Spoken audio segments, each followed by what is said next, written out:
బేతాళ కథ. ఆత్మాభిమానం. పట్టువదలని విక్రమార్కుడు చెట్టు వద్దకు తిరిగి వెళ్లి చెట్టుపై నుంచి శవాన్ని దించి భుజాన వేసుకుని ఎప్పటిలాగే మౌనంగా శ్మశానం కేసి నడవసాగాడు. అప్పుడు శవంలోని బేతాళుడు, రాజా, నీ శయనాగారంలో హంసతూలిక తల్పం మీద హాయిగా నిద్రపోవలసిన ఈ అర్ధరాత్రి వేళ ఎవరి కోసమో ఇంతగా శ్రమల పాలవుతున్న నిన్ను చూస్తుంటే చెప్పలేనంత జాలి కలుగుతున్నది. నువ్వు ఎవరి కోసమైతే ఇన్ని శ్రమలు కోరుస్తున్నావో ఆ వ్యక్తి తనకు కావలసిన ఫలితం దక్కాక కూడా నీ పట్ల కృతజ్ఞతాపూర్వకంగా ప్రవర్తిస్తాడా అన్న సందేహం కలుగుతోంది. ఎందుకంటే తమ అవసరం తీరాక కృతజ్ఞత చూపకపోగా కృతజ్ఞులుగా ప్రవర్తించే వ్యక్తుల్ని సమాజంలో తరచుగా చూస్తూనే ఉన్నాం. ఇందుకు ఉదాహరణగా నీకు నిర్మల అనే ఒక అనాథ యువతి కథ చెబుతాను, శ్రమ తెలియకుండా విను అంటూ ఇలా చెప్పసాగాడు. పూర్వం గిరిజాపురంలో మాధవుడనే గొర్రెల కాపరి ఒకడు ఉండేవాడు. అతడికి తాతల నాటి ఆస్తి కాస్తో కూస్తో ఉంది. మాధవుడు చూడచక్కనివాడే కాక అత్యంత మధురంగా పాటలు పాడేవాడు. అతడికి తల్లి తప్ప ఇంకెవరూ లేరు. రాత్రివేళ భోజనం చేశాక అతడికి ఇంటి పెరట్లో ఆరుబయట నులక మంచం మీద పడుకుని పాటలు పాడుకోవడం అంటే ఎంతో ఇష్టం. అయితే ఆ సమయంలోనే ఒక ప్రతిబంధకం అతన్ని తరచూ చికాకు పరుస్తూ ఉండేది. అదే నిర్మల. మాధవుడి ఇంటి పొరుగున గోపీనాథుడనే సంపన్న కుటుంబీకుడొకడుండేవాడు. ఆయన మొదటి భార్య ఒక ఆడపిల్లను కని చనిపోయింది. ఆ పిల్లే నిర్మల. ఆమె పుట్టు కుంటిది. నిర్మల తల్లి చనిపోగానే గోపీనాథుడు మళ్లీ పెళ్లి చేసుకున్నాడు. ఆ వచ్చిన సవతి తల్లి నిర్మల ఆలనా పాలనా చూడడం మాట అటుంచి అతి చిన్న వయసు నుంచే వంట పనితో సహా ఇంటి చాకిరీ అంతా నిర్మల మీద మోపి నిర్మలను పని మనిషి కంటే హీనంగా చూడడం ప్రారంభించింది. చిన్నతనంలో కట్టెల పొయ్యి మీద వంట చేస్తూ చేస్తూ నిర్మల ఒకసారి ప్రమాదవశాత్తు పొయ్యిలోకి తూలి పడిపోయి ఒళ్లంతా కాల్చుకున్నది. ముఖం మీద నల్లటి మచ్చలతో, ముడతలు పడిపోయిన చర్మంతో, కుంటితనంతో పాటు వికృత రూపం కూడా వచ్చి చూపరులకు భయం కలిగించేటట్టు తయారైంది నిర్మల.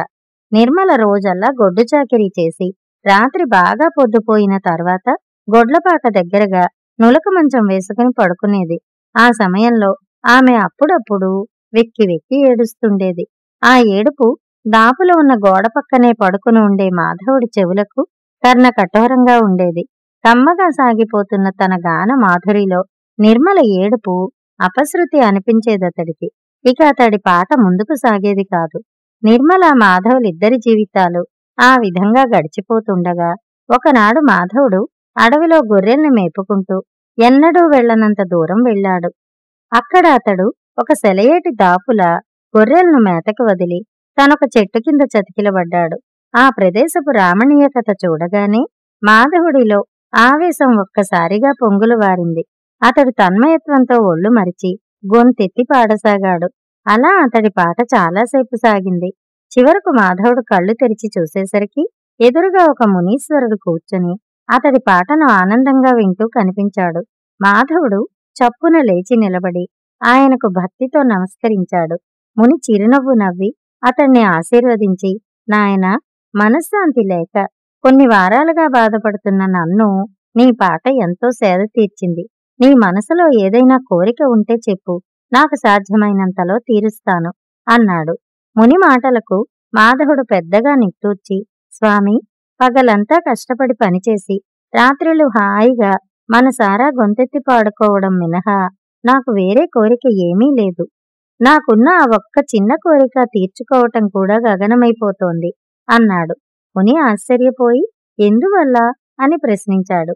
జవాబుగా మాధవుడు నిర్మల కథంతా చెప్పి, రాను రాను ఆమె ఏడుపు నాకు భరించశక్యం కాకుండా పోతున్నది అన్నాడు. ముని కొద్దిసేపు మౌనం వహించి తర్వాత, మాధవ, ఆమెను కొద్ది రోజుల పాటు నా దగ్గర ఉండేందుకు తీసుకురాగలవా అన్నాడు. మాధవుడు ఆశ్చర్యపడి, ఎందుకు స్వామి అని అడిగాడు. తర్వాత చెబుతాను. నా వల్ల ఆమెకు ఉపకారమే గాని అపకారమేమీ జరగదని ఆమె తల్లిదండ్రులకు చెప్పు. అదిగో దూరంలో కనిపించే ఫలవృక్షాల చెంతనే నా కుటీరం అంటూ లేచాడు ముని. మాధవుడు ఆ రాత్రే గోపీనాథుణ్ణి కలుసుకుని మునిని గురించి, అతడు నిర్మలను తన వద్దకు పంపమనడం గురించి చెప్పాడు. భర్త ద్వారా సంగతి విన్న నిర్మల సవతి తల్లి ఈ వంకన నిర్మలను శాశ్వతంగా ఇంట్లో నుంచి సాగనంపవచ్చునని ఆనందిస్తూ, నిర్మల, నీకున్న 4 బట్టలు మూట కట్టుకుపోయి కొన్నాళ్ల పాటు ఆ మునీశ్వరుని సేవించుకో అన్నది. నిర్మల మన్నాడు ఉదయానే మాధవుడి వెంట ముని దగ్గరకు బయలుదేరింది. ఇద్దరూ ముని కుటీరాన్ని చేరగానే ముని నిర్మలను సమీపించి ఆదరంగా తల నిమురుతూ, అమ్మా, నిన్ను నా కన్న బిడ్డలా చూసుకుంటాను. కొద్ది రోజుల పాటు నా దగ్గర ఉండగలవా అన్నాడు. ముని ఆదరణకు కళ్ళనీళ్లు తిరుగుతుండగా నిర్మల ఉంటానన్నట్టు తల ఊపింది. ముని మాధవుడికి 10 రోజుల తర్వాత రావలసిందిగా చెప్పి పంపేశాడు. తల్లి అనారోగ్యం, ఇతరత్రా పనుల కారణంగా మాధవుడు నెల రోజులు గడిచాక ముని కుటీరం కేసి వెళ్ళాడు. ఇప్పుడక్కడ కుటీరం పక్కన తాటి ఆకులతో కప్పిన మరొక పెద్ద పాక అతడి కంటపడింది.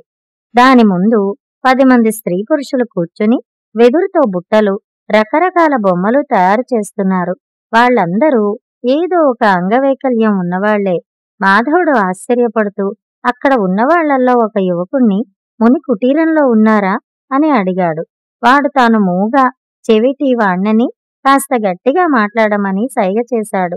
మాధవుడు అలాగే చేశాడు. మూగ యువకుడు కుటీరంలోకి పోయి మునిని వెంట పెట్టుకు వచ్చాడు.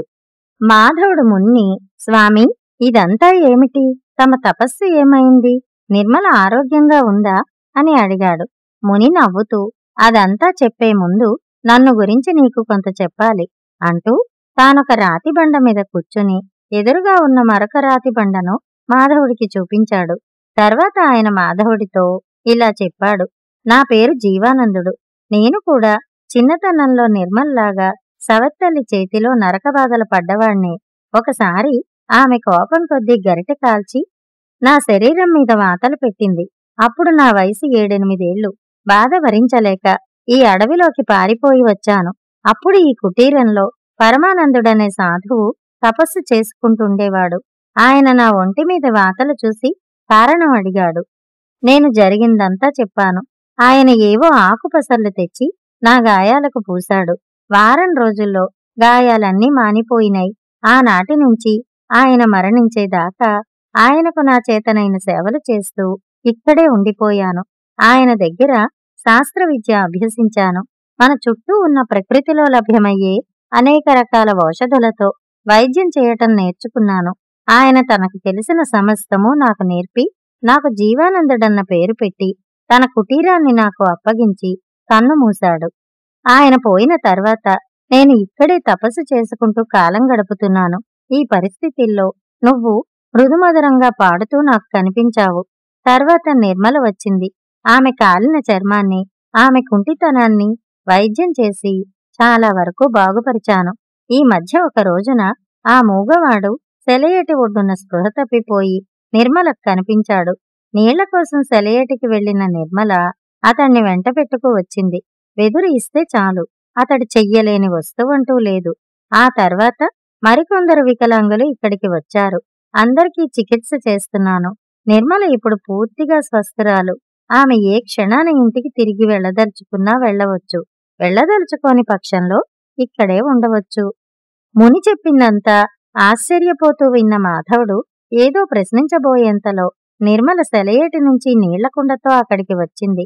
మాధవుడు ఆమె కేసు చూసి దిగ్భ్రాంతుడయ్యాడు.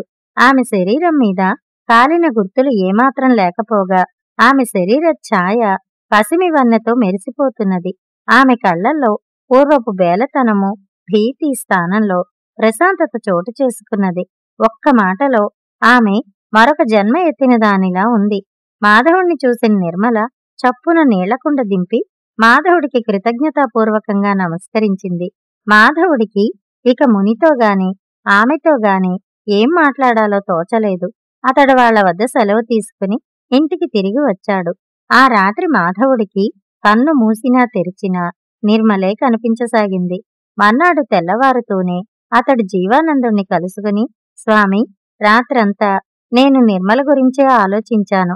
ఆమె తిరిగి ఇంటికి వెళ్ళినా ఆమెకు లభించేది పని మనిషి స్థానం మాత్రమే. అట్లని ఆమెను ఎక్కడికి వెళ్లకుండా జీవిత కాలమంతా ఇక్కడే గడపమనడం అన్యాయం. కనుక మీకు అభ్యంతరం లేకపోతే ఆమెను నేను పెళ్లాడి నా ఇంటికి తీసుకుపోతాను అన్నాడు. జీవానందుడు అతడి మాటలకు సంతోషించి, నాకు అభ్యంతరమేముంటుంది మాధవ, నిర్మల అభిప్రాయం తెలుసుకోవాలి కదా అని కుటీరంలోకి వెళ్ళి అరగంట తర్వాత తిరిగి వచ్చి, మాధవ, నిర్మల నీకు తను తగనని సవినయంగా మనవి చేస్తున్నట్టు చెప్పమన్నది.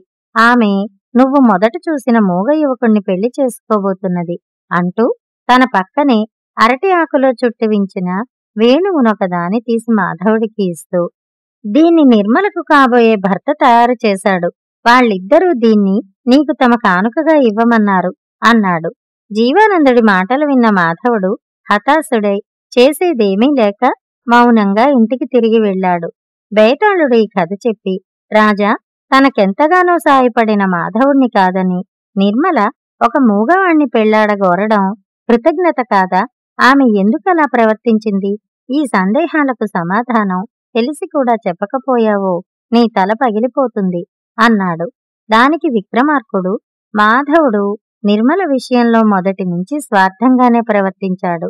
ఆమె ఏడుపు తన గానానికి ఆటంకమైన కారణంగా ఆమెను ముని దగ్గరకు చేర్చాడు తప్ప ఆమె మీది సానుభూతితో కాదు.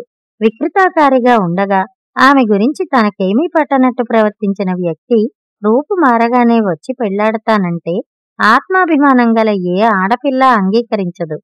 ఈ కారణాల వల్ల నిర్మల ప్రవర్తనలో కృతజ్ఞతాభావం ఏమీ లేదు అన్నాడు. రాజుకు ఈ విధంగా మౌనభంగం కలగ్గానే బేతాళుడు శవంతో సహా మాయమై తిరిగి చెట్టెక్కాడు. కథ సమాప్తం. కథ కంచికి, మనం ఇంటికి.